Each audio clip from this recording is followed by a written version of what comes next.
Welcome back to the Softcare Zone podcast and the Leaders of Leaders series. And today I'm here with a man who needs no introduction, Dr. Yasser Zaki. Good morning, Yasser. Good morning, Brett. How are you? Good, thank you. Mate, I've seen in the past you've posted online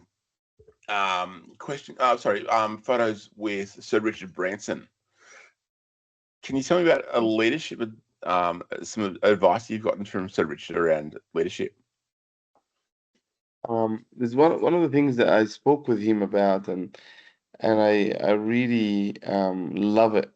He always talks about, would you prefer to be a herd or a cat?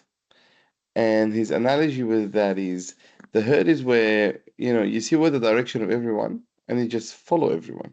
Hmm. The cat tends to be more independent, does its own thing, and a lot of leadership into it. And I think it's one of the biggest things that he ever said to me that really resonated with me is the way my brain works is always doing things differently, doing things a bit unique, and instead of doing what everyone else does, I find my own grounds Hmm. constantly. And that was from a conversation that I had with him about being a herd or being a cat. I chose to Okay, be a cat. that's really cool. I love that. Yeah, So, look, you're a leader of a large disability service. Do you think that it's important to have a team around you that also has that vision of where you want to go and help along that journey? absolutely. So I run a healthcare company. So there's many different arms to the business. Disability Yeah. is one of them. Disability is the passion and the backbone behind everything. Hmm. And everything I work towards is about building a legacy, right? So when I want to succeed so I can build something that can last beyond my time. When I want to deliver great outcomes, I want to deliver great outcomes that can sustain a long-term business beyond my time. This is Yeah. big part of my motivation of why I do what I do. Okay. Along the way, I have different initiatives in businesses all over the world that can help me with, having good income and being stable and create some freedom in my life. However, the passion around disability and the passion around what I'm doing in Australia specific um, is around what will last beyond my time to continue helping people. Yeah. Um, with that in mind, everything I designed making sure that it's sustainable, it's long term, and it can last beyond my time. Okay. Cool.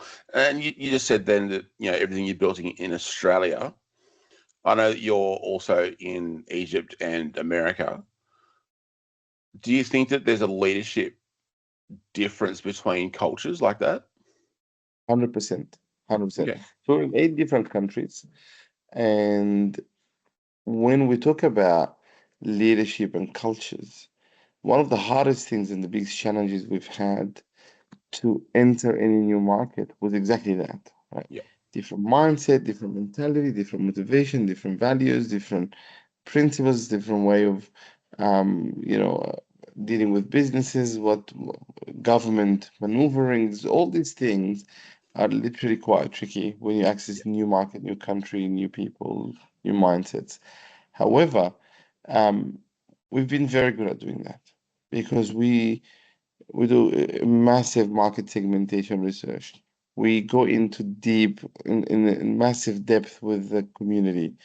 We also are very clear about our purpose and what we want to do. So how can I deliver my purpose in different countries?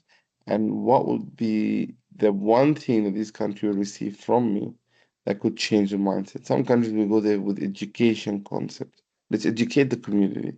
Yeah. Other countries will go in there with the concept of learning because it's so good, we want to learn from them.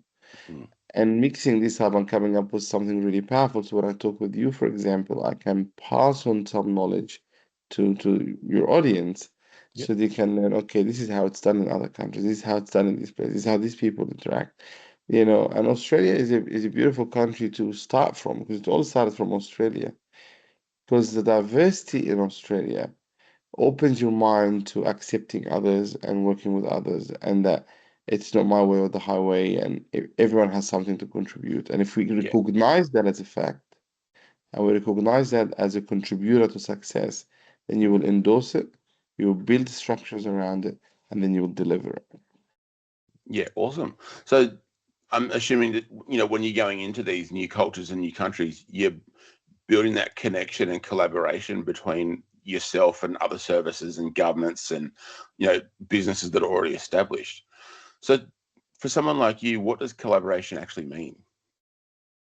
Look, collaboration is an added value. So I believe that we all do things for a reason, right? Like we drink because we're thirsty, we eat because we're hungry. Yeah. It's constantly around something for us. That's why we action certain actions, right? However, sometimes we fail to recognize what is it that we want out of something, right? And that's very, very important to understand. We need to work hard in understanding what we want out of an interaction or a collaboration. Now, I understand very well what I want from my collaborators. If I'm going to collaborate with someone, it's not about in let's talk in the India as well, for example, it's not about Mm, give me a referral and I give you a referral. That is not collaboration, right? In my opinion. Collaboration is when I add value to you, when I can come in and contribute to you, give you back, and add value to me. So if you really want to come in and collaborate with me, think about what value can you add to me and what value can you take from me. So mm. together we can work towards a greater goal. That's true collaboration. Yeah. Yeah, I think that's really important. A lot of people go, oh, but if you scratch my back, I'll scratch yours. Here's a referral. I want one next week. But, you know, there's that's not true collaboration. It is that adding value to each other. Correct. Yeah. If you come and tell me, yes, I want to collaborate with you, the first question I'll ask you, why? Mm. Why do you want to collaborate with me? Ah, because we help each other out, blah, blah, blah. Not good enough. Yeah. You have to be very, very solid in the knowledge of why you want to collaborate with me and why you want me to collaborate with you. Mm. And you have to come in very clear. Say, I'm really good in technology. I can help you with getting your technology up and running and make your company an AI savvy. And you're help at grow. You're good at growth, or you're good at achieving goals for clients. You help me with getting my systems right to get these outcomes. Yeah. Yeah. And once this is all intact, and once this is all in order, then you and I become partners in the community. We can Mm. get out there and we can deliver great outcomes based on the value we add to each other. And if we happen to refer to each other, it's great. But it starts with value add. Yeah. I think, a lot of people go into business or into, some sort of collaboration without first realizing what their why is. I think that's really important to have that basis of why I want to do this because, 100%. business is tough. Anything is tough. And having that why is then going to act as a filter sort of thing to, you know, get you through those tough times. Correct. It's you summarized it well. That's Mm, exactly what it is. awesome. So, what's on the horizon for TLC over the next 12 months? Look, at the moment we're working on a couple of big projects. My focus is going back around building unique programs for people so they can flourish and have Mm, access to things that they commonly don't. We trying to leverage our network and the passionate people behind us that are not directly involved in disability, for example, but they really want to change the world to be a better place. yeah. And we're building some great initiatives in that. We have a strong focus on stabilizing the business at the moment from a business perspective. I mean, we we we have the challenges of everyone's challenges, the changing nature of the government policies, rules, and then we're looking at how can we manage our payroll tax, which is not incorporated in NDIS pricing. That hurts, takes away from your margin. So how can you stay on top of things? Mm, So there's a whole restructure happening now in the loving care to support the next phase. And if okay. you think about what Vern Harnish says in business, is what brought you here is not going to take you there in business. So Mm, constantly, you need to have a constant review into your structure. Is it working? Do I have the right skills? Do I personally have the right skills? Am I the best person for the job? So these things are very important. mm, And then once I put all these things together, I identify gaps within the business, and then I start working on these gaps. And that comes from program delivery to client interaction to communication internally and externally to marketing to finance to support workers to managers, like the whole thing. I need to revisit it all and make sure that the skills that I have are still the skills that I need for the next Mm. phase. So then, if you do that reflective process and realize, hang on, I need to upskill. I don't have the right skills to move forward in this. How then do you take that step and go, hang on, I need to step back and allow someone else to step up and fill this role? Because that can be quite a hit to the ego, I guess. Well, you said it right. So in my analogy, there are two types of egos, right? There's a welcomed ego, which it drives you for success, Hmm. right? But it doesn't impact your personality and character. That ego is a good ego. Yeah. And if you really understand that and understand that your ego could be the drive for success, then you would gladly step aside if you're not the best person for the job. Mm. Now, the key point here is not whether you want to step aside or not. The key point is what is your purpose and what will help you to deliver that purpose. And Yeah. if you really want to hang in there and you want to continue, then what are you doing about it? Mm. So if you want to continue running your business, then are you studying? Are you learning? Are you being mentored? Are you talking to others? What are you doing about it? What are you doing to stay relevant? What are you doing to stay educated? What are you doing to stay the best person for the job? You know, I did an exercise before where if you, let's say you're a finance manager, Hmm. a finance manager that is running a $5 million business, it's not gonna be the same skills of running $100 million business. Mm. Yeah. Yeah. So what are you gonna do to become the person that is suitable for $100 million business? And how do you know you're the right person for the job? And I put an exercise before and I asked my team, go apply for jobs externally.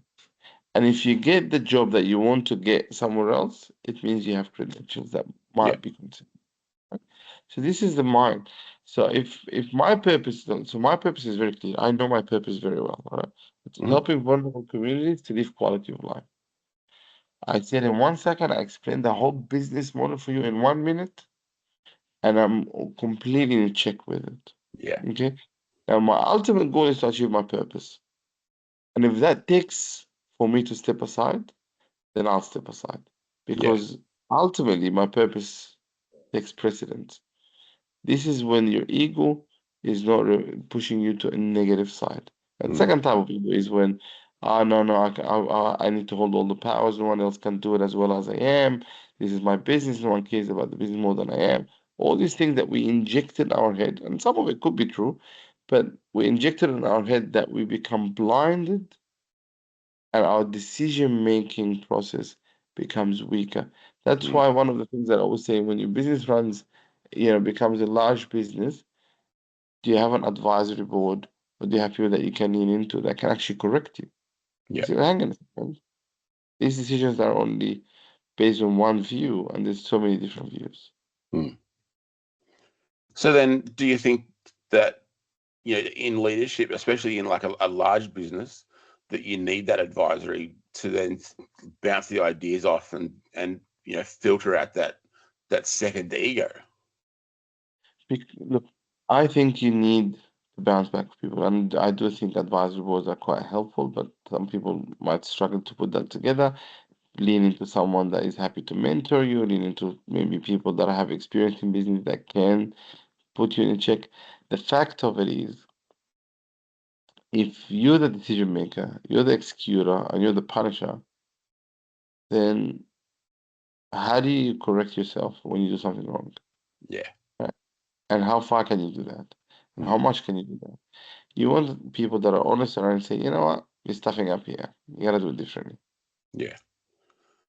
And a lot of people are turning to AI for that, but AI is more of a yes man and agreeing with whatever you put in. It's not going to give you that argument back.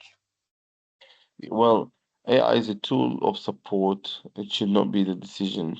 Yeah. making, right? Because also there's so many intrigues in decision making processes that AI will not be able to understand, right? Mm. You unless you know how to put the prompts right, but most people don't. Yeah. Most people put like three, four sentence prompts and hope for the best, you know? So AI can help a little bit, but the human interaction can never be replaced by technology. Yeah. Yeah. Technology is an enhancer, that's it. Yeah. So you were saying before about leadership. If you're holding those three roles of executioner, decision maker, it can also feel like it's quite a lonely position, and that no one else around me knows what's going on. Do you have um, an idea of what other business leaders could do other than the advisory board to then not have that feeling of loneliness? Apply the 80-20 rule, in my Hmm. opinion. 80% listening, 20% talking. Yeah. You can reach a point where you listen a lot more than you talk. And I'm not talking about hearing, I'm talking about listening, Mm. active listening. Because Yeah. Big difference. you know how many times I spoke with people, I will start talking about a principle, and as I talk, you can see from their eyes you switched off. Yeah. You can see from their eye that, nah, I don't agree. Now, that's okay. You don't have to agree with everything people say, but what you have to do is you have to have an open mind and active listening protocols where you come in fresh and willing to change if you need to. Yeah. That's where the problem is. Are you listening in a way that you're happy to endorse different opinions? Are you happy to endorse different approaches, different way of doing things? Or you just think, I'm doing it right, I'm doing it well, I'm doing it right, I'm doing it well. And it's very important. Mm. In business, we face hurdles all the time. Yeah. And if you always think that one person, I'm the one person that can fix it all up on my own, then you're wrong. No one can do it on their own, even if they think they can. Yeah. Even for small businesses, it's hard to have to do all jobs because for me, because it's only me. I'm doing the advertising, the recording, everything, and it's like, hang on, I need to lean on other people. 100%. And it could be little things as a conversation. Mm. And it could be also think about from a business motivational point of view, right? So again, you go back to your purpose. But if you understand your purpose, you focus on what do I need to do to deliver the purpose. And if it means that I have to build the business in a way that I can hire people to back me up, then that will become a focus for me. Yeah. And that will motivate me to succeed because I need people to help me to achieve my goal. Mm. So, what takes priority? Achieving your purpose or just feeling cool about it, right? It almost goes back to that analogy of it takes a village to raise a child. It takes a village to build a business as well. 100%. 100%. I'm telling you, you cannot practically build an empire on your own, Mm. even if you think you can. Yeah. Right? You need audience, you need customers, you need someone that is willing to step up and help you. You need a team to back you up to deliver these outcomes. Mm. You know, and remember this: what's what's given in your business should not be your point of difference. So the amount of times that I go in, I do market research quite a lot. Right? It's a thing for me. I go out every maybe few months. I just meet people and ask questions to understand what's the market telling me. Hmm. Right? And one of the things that I always ask is, what makes you different? Yeah. Why are you succeeding, or why are you doing well, or why do you think you're going to do well, or what makes you different? The amount of times in the disability space people say, we genuinely care. And I'm So does the like, next person. that's, but it's a given. I mean, Yeah. you are expected to care. You are expected to do the right thing by people. And you are expected, so this is not what makes your business special. This Mm. is what makes your business normal, Yeah. right? Because the normal thing to do is to care. People that don't care or don't deliver the good outcomes are not particularly people that I mean, they should be in the sector. They should be delivering the work that They meant to do, all right? Because I need to care. This is a given. This is a basic motivational aspect in this business is to care. Yeah. So when I say, what's your point of difference? Tell me the thing that no one else has Mm. that is not the norm. It's almost like if you say you get into this because you care, your business cares, well then, there's no difference. You might as well just go and work for someone else who cares as well. Absolutely. Absolutely. But everyone cares until they stop caring. Mm. And the only thing that motivates you from caring is that you're seeing outcomes and you're in it for the right reason and you're clear about what you're in it for. Yeah. Don't clarity is important, right? To deliver a goal, you need to have clarity on the way you're going to deliver it. Mm. These these are recipes for success. If you come and tell me what are the recipes for success, I would say understand your purpose, understand your why, understand your success and what it looks like, and be very clear about the steps you need to take to get there. Yeah. I think, understanding your why from the start and your understanding your purpose is going to have a massive impact on the longevity of your company or the longevity of the role that you're going into. And I think, you know, you've mentioned that a few times now, and I think it's going to be a massive nugget of gold that people can take and go, hang on, let's look at what my purpose is. If you can't tell, if I ask you what's your purpose and you can't tell it to me instantly, you need to go work on it. Yeah. You should know your purpose right there and then every time I ask you. If you ask me, when people ask me to, yes, talk about your business model, and my business model is quite complex, right? Because we import food Hmm. and for people, 70% of that business is employees of people with disability, non-government funded, and under the NDIS, and it's done to help people, but it's also sustainable business, that kind of stuff, right? We've got a travel agency that helps to advise on accessibility and access travel and all that kind of accessible travel and all that kind of stuff, right? So it's a complex model. But if you actually come and ask me very clearly about it, about my purpose and my business model, I can tell you why we do what we do the way we do it Mm. in a minute. That's the Yeah. power. Yeah. Yeah. And if you don't have a clear purpose, then you're just gonna, shiny object syndrome and run to the next thing and run to the next thing, and then you're gonna be looking at it going, well, what actually do we do? What wakes you up in the morning? Delivering my purpose. What is Mm. your purpose?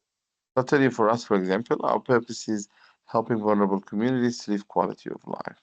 Yeah. When we defined what is quality of life, it was four things in our definition. One, if you have a good employment, you Hmm. have good education, you have good health, you have a safe place to live in. These four things are the basic needs for quality of life, in my opinion. Now, I don't dismiss the fact of relationships, connections, family, all that kind of stuff, but they are contributing factors. Yeah. The bare minimum is when you can work a job that gives you income to have a level of freedom, when you have a good health to deliver that, when you have good education where you can get good jobs but also be able to communicate with the greater community in a respectful manner. Education helps with a lot of that. And it doesn't have to be PhDs and that, but a level of knowledge and awareness. And a safe place to live in, which is a given right for every human. These four things is my business model. This is what I do around Mm. the world. These four things. So in 1 minute, I can tell you exactly where the business came from and where the idea stemmed from. And the backbone is healthcare and disability. So if anything I do is not connected back to that, I don't do it. Yeah. Even if it's exciting and even if it's good, because it doesn't align with my purpose. Mm. I think a lot of people can you know take some time, especially coming up to because we're coming into the Christmas New Year period, and this episode is coming out on New Year's Day. What a perfect time to think about it. Go, hang on, what actually is my purpose, and get really clear on that, so that over the next 12 months, 10 years, as long as we're in business, we can pinpoint everything back to that purpose. Absolutely. Absolutely. Mm. Awesome. I think we've got some great nuggets of gold out of this conversation. Um, so yes, I've got a bit of a tradition that I'm trying to change on my podcast, where the previous guest has left a question for you, not knowing who it's going to be. And the question that's been left for you is, if you could go back to your first role, what would you do differently? I could go back to my first role, what Mm. I could do differently. And that could be your first job when you were, 16. It could be your first role in the community services sector. Um, Look, when I was overseas studying, I started like a tourism business that did really well. And then when I left um, and migrated to Australia, I handed it over to my best friend. Now, if I go back in time and I understand what I understand today, I would have probably raised the capital against it and increased my EBITDA and exited it or sold it at a maybe 5 or 6 multiple of EBITDA and utilize this money to create a much bigger foundation Mm. for me and for my friend. Hindsight's a wonderful thing, isn't it? Yeah, But I guess in that, at the time, you probably thought was the best decision at the time, and yeah, having that hindsight can kind of mess with you a little bit, but also it's a good learning opportunity. yeah. Look, I didn't understand what I know now, Yeah. and I didn't have mentors to help me to do that. So for me, I've had a business. I made a decision I'm going to leave. I can't run the business from overseas. My Mm. best friend is someone that I love, so I handed it over to him, which is I'm happy about. I mean, this is a good thing that I did, Yeah. but I could have helped him much better by understanding more. Yeah. And if I leaned into mentorship, someone could have told me, hey, you scale this up, you exit it, you have a 5, 6 multiple of your EBITDA, you can restart something beautiful for you and for your friend, and both are going to win rather than handing it off. Mm. So it's just learning um, what you know today earlier. Yeah. It'd be good sometimes, wouldn't it?